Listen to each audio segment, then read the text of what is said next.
Iran பிரச்சனைக்கு அடி அடிச்சு விட்டாங்க. இவர் என்ன யாரடாப்பா அந்த அதி உச்ச தலைவரோட பேச்சுவார்த்தை நடத்துறேன்னு சொல்லி இருக்கிறார். ஆனால் அங்க பிரதமர் சொல்லி இருக்கிறார் எங்களோட கதை கேளு, மத தலைவர் சொல்லி இருக்கிறார் என்னோட கதை கேளு, சபாநாயகர் சொல்லி இருக்கிறார் என்னோட கதை கேளு.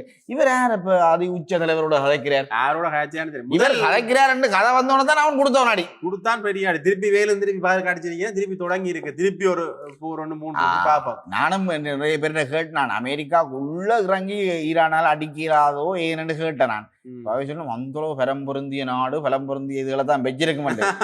நான் சொல்லி வேக முடியல அங்க கொடுத்து விட்டான் பெரிய அடி ஒன்று. இன்னொரு விஷயம் ஒன்று இருக்கு பாத்தீங்களா, என்னட்டா எங்கட ஈரான் வந்து எங்கிட்ட கேட்டிருக்கு, நாங்கள் உங்களுக்கு தாரத்துக்கு தயாரா இருக்காங்க, கப்பலை காப்பாத்திட்டீங்க நீங்க, தாரத்துக்கு தயாரா இருக்கு. இலங்கைய போல் தள்ளி விட்டாங்கடா அவங்க. இலங்கைக்கு நாங்கள் வரிகிரி ஒன்றும் வேணாம், எங்களுக்கு இந்த வாங்குற விலையிலேயே உங்களுக்கு நாங்கள் தர்றதுக்கு தயாரா இருக்கிறோம், உங்களுக்கு என்ன வேணும்?